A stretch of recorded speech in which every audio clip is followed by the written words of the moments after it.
तुला असं कधीच पाहिलं नव्हतं. तुझं हे रूप अगदी वेगळं आहे. प्रत्येक स्त्रीच्या अंगी हे रूप असतं, फक्त तिला स्वतःला त्याची जाणीव नसते इतकंच. पौलमी बाळा, तुला स्वामींनी काय सांगितलं होतं? अति भोळेपणा करू नकोस, नाहीतर वेळ आल्यावर तुलाच फटका बसेल. बघ, आज जर माझी सोबत नसती तर तसंच घडलं असतं.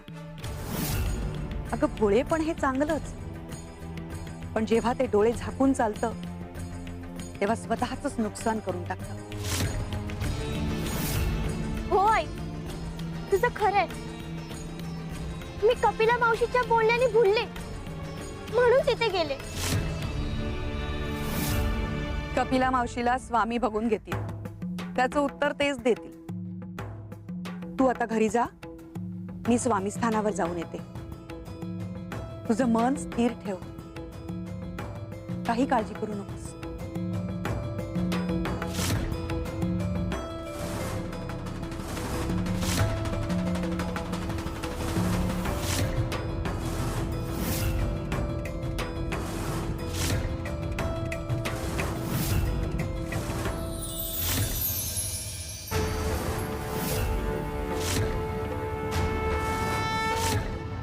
लेकीला पुन्हा एक समज दिली आहे.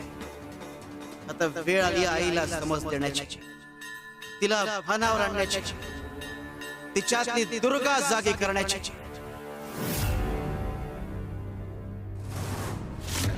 सासूबाई, आपला नाईलाज आहे, आपल्याला हे घर सोडावंच लागेल.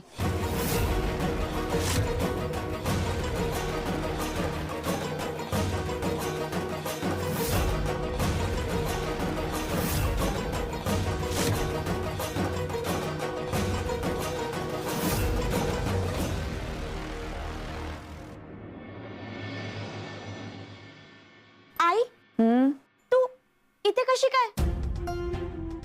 म्हणजे मी इथेच तर आहे. तू आता घरी जा, मी स्वामी स्थानावर जाऊन येते. पण तू तर स्वामी स्थानावर गेली होतीस ना, त्यांचं दर्शन घेण्यासाठी. अगं, मी कुठे भेटले तुला? बाळा, मी इथेच आहे मगासपासून. तू विचार आजीला. आई इथेच होती, मग मला वाचवायला आलेली ती कोण होती?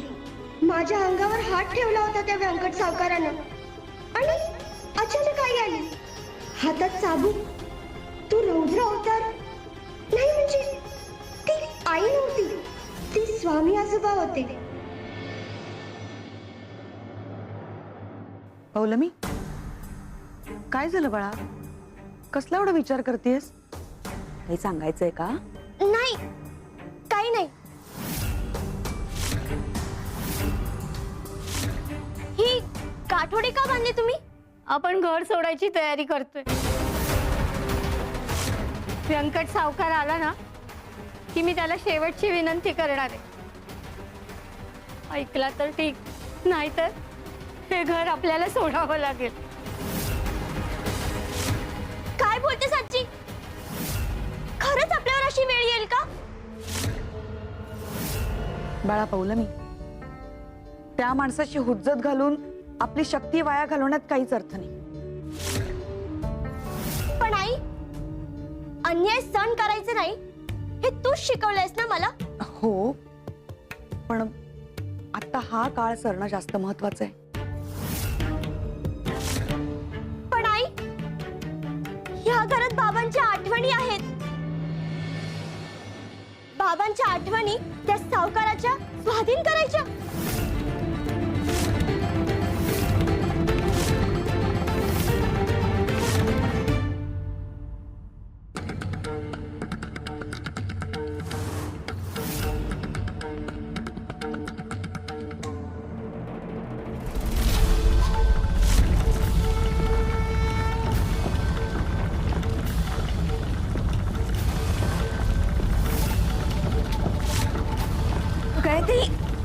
बाळप्पा भाऊ, हा अचानक धरणीकंप कसा काय?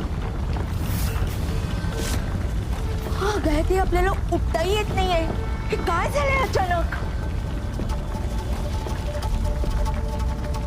स्वामी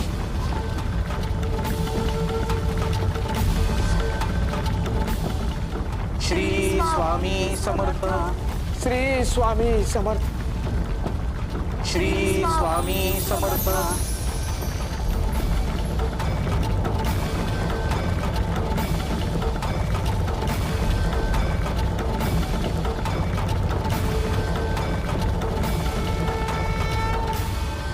श्री स्वामी समर्थ.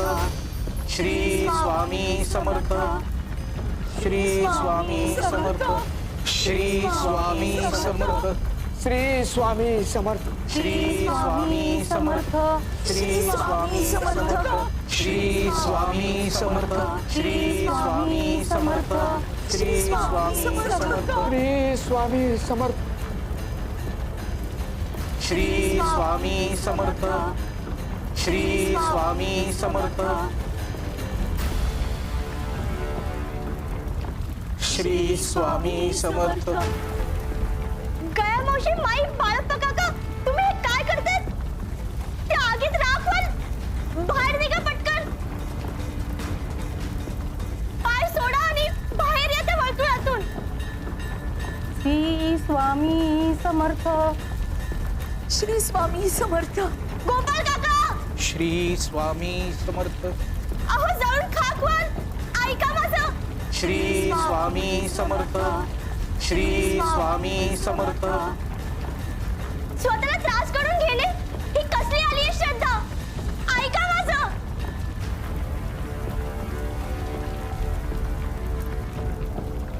शिवशंकर शंभो.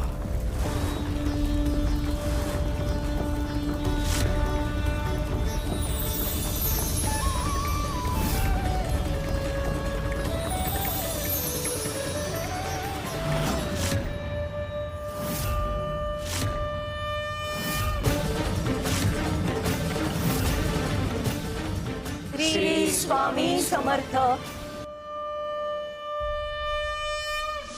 स्वामी माफ करा, पण या लीलेचा अर्थ काय आहे? याला म्हणतात खरी निष्ठा. कितीही गंभीर परिस्थिती उद्भवली, अगदी जीवावर बेतेल असं वाटलं तरी तुम्ही गुरुचे पाय सोडले नाही. गुरुवर विश्वास ठेवला की गुरु या संकटातून बाहेर काढेल. पौलमी, बाळा, तुझी आई नेमकी ह्याच बाबतीत कमी पडते आणि म्हणून संकटांना घाबरून पळ काढण्याचा विचार करते.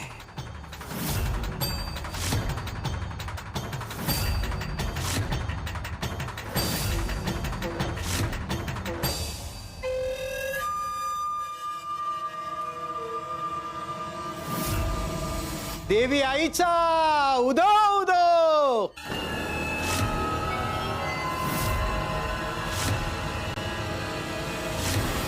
व्यंकट सावकार, तुम्ही तुम्ही कशाला आला तिथे? हा?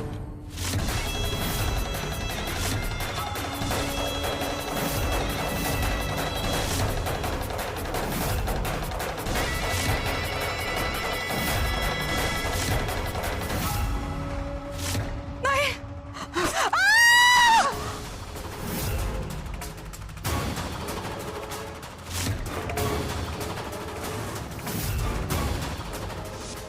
तुला आत्ताच्या आत्ता संपून टाकावंसं वाटतंय राधे, पण नाही, मी बदला घेणार. तूच स्वतःहून पौलमीचं लग्न माझ्याशी लावशील आणि मी तुला तसं करायलाच भाग पाडणार.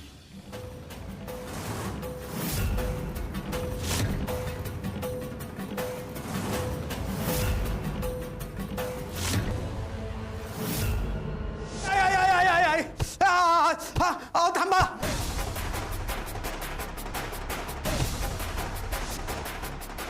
तुम्ही इथे?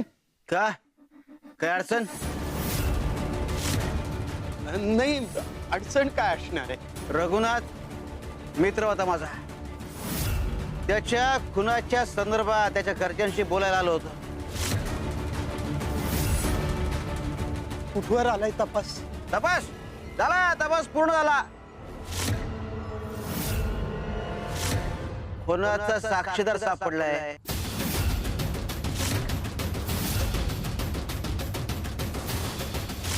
का रे, तू का घाबरतोय? तू केला का खून? खून? आणि मी? अहो शक्यच नाही. अहो साधी मुंगी नाही मारली मी अजून आयुष्यात. खून हा शब्द जरी ऐकला ना मी, तरी आतून भीती वाटते मला. खून करताना वाटत नाही ना भीती? नाही, जो खून करतो त्याला खून करताना भीती वाटत नाही. पण तू का घाबरतोय? नाही नाही, मी नाही घाबरलो. माझा चेहराच तसा आहे.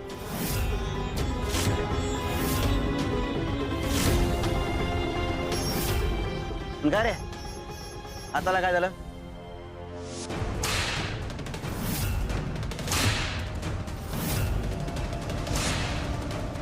ते मध्ये मध्ये आत्मक्लेश करून घ्यायची सवय आहे मला, बाकी काही नाही. चांगली सवय. ठीक आहे. पंचक्रोशीतल्या सगळ्यात चांगल्या वैद्याकडचं औषध आहे. माझ्या एका सहकार्याला असाच त्रास झालाय, त्याच्याकरता घेऊन चाललो होतो. ते तू ठेव, तू लाव, बरं वाट. मी जाताना त्याच्याकरता दुसरं औषध घेऊन जातो. जखमा लय वाईट, स्वतःला झालेल्या पण आणि इतरांना दिलेल्या पण. मग शाप लागतो आणि मग आयुष्यभरा करता अशा वेदना सहन कराव्या लागतात. तुला वे औषध वाटत बरं.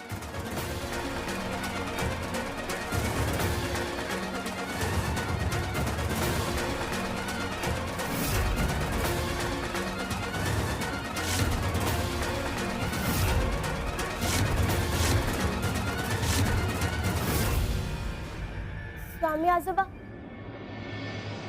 माझे प्राण तुम्हीच वाचवले. मला कळलंय. मी खूप आभारी आहे तुमची. बाळा खंबीर हो. प्रत्येक वेळी आम्ही मदतीला धावून येऊच असं नाही, कारण कधी कधी प्रारब्ध आडवा येतात.